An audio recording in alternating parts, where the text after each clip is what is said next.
correct. Yes, and I think if you are if you have power to say that I will fight for the belt next, you have to prove for the people, you have to show for everyone that you deserve it. You cannot just jump there and say, okay, here I am, I want title. No, you have to deserve it. You have to fight for it. And when you are close to the title, fight for the title, you will receive it, but not because of your saying or just something like this. You know, I see the difference between good fighters and great fighters, and I look at the show, The Ultimate Fighter 26, and there's a lot of good fighters on that show, but you're a great fighter. I mean, you are at the absolute top of women's MMA. You're still the number one contender at bantamweight. Are you worried that nobody's going to want to face you at flyweight? It's never like this.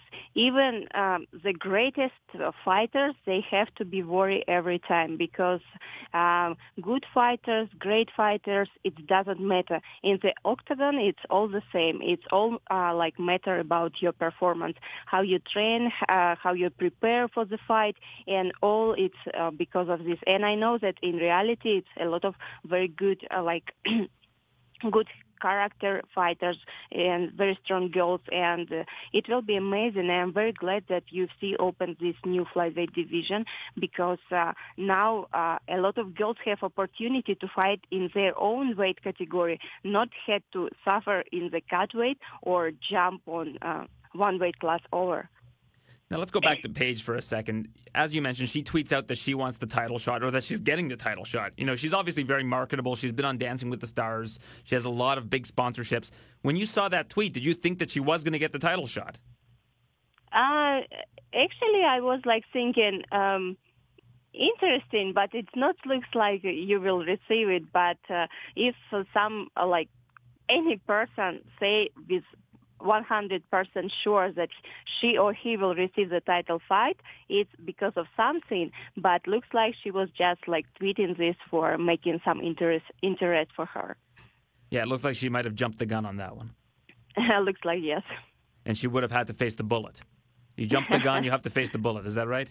No, it's exactly yes. I totally agree. If you say something, you have to respond for your words.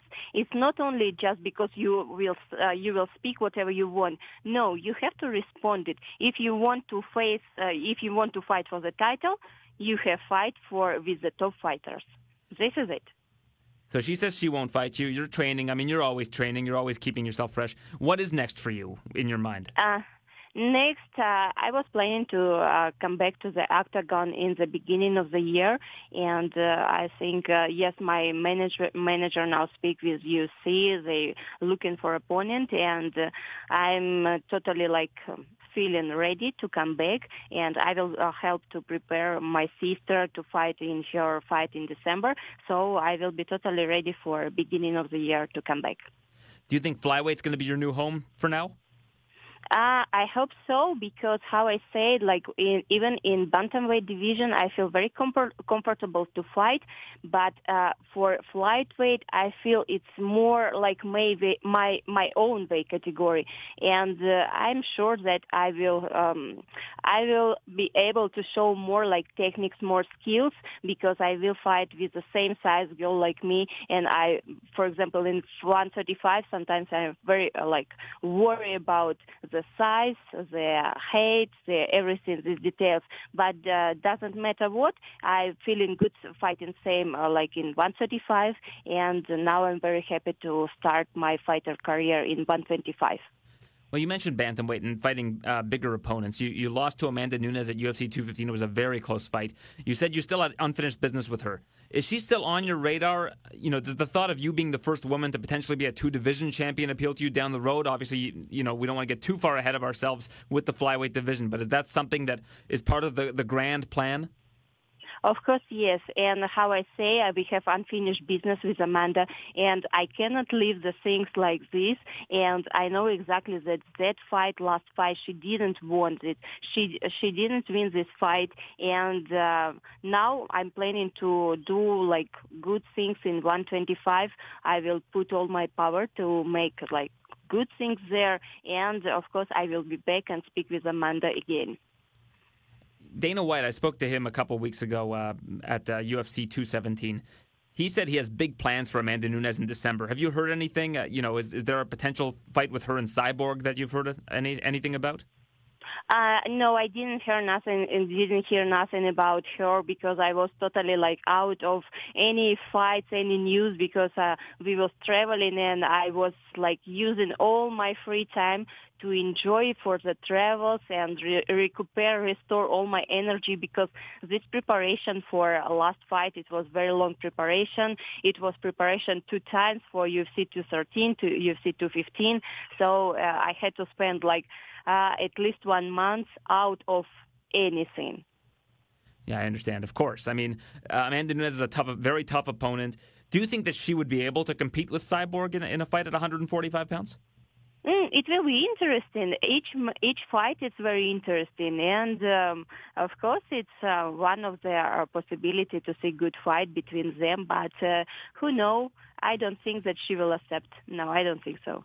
You said you haven't been keeping up on news much, but I was wondering on Friday there was an incident with Conor McGregor. He jumped into the cage at a Bellator event.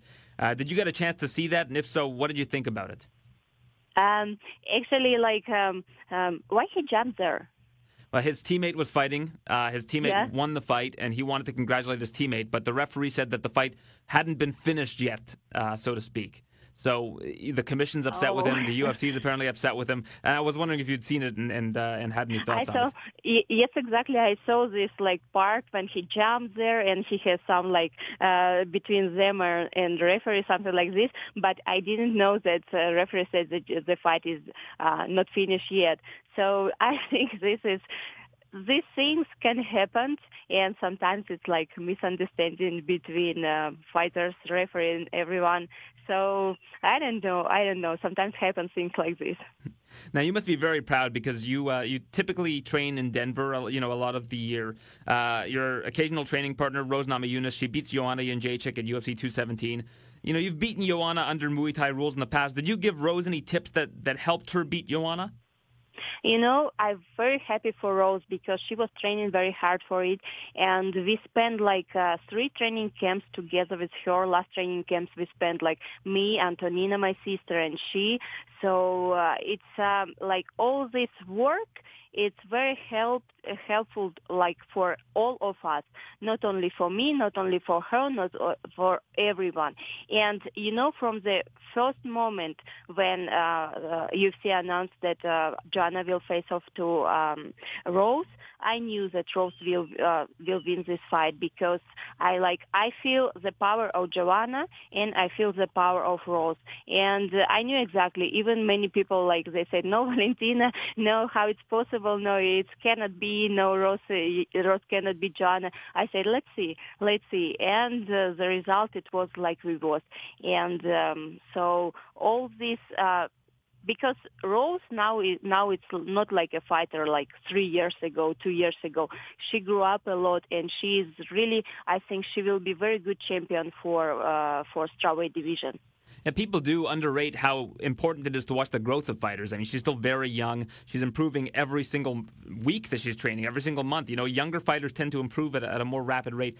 I was one of the people that also thought Rose had a good shot of winning against Joanna. I just didn't think it was going to be like that. I thought it would be, Rose would get tricky, get some submissions in there, find her way to Joanna's back, but ended up beating her on the feet, and that was very unexpected in my eyes. I'm guessing you thought otherwise from training with Rose.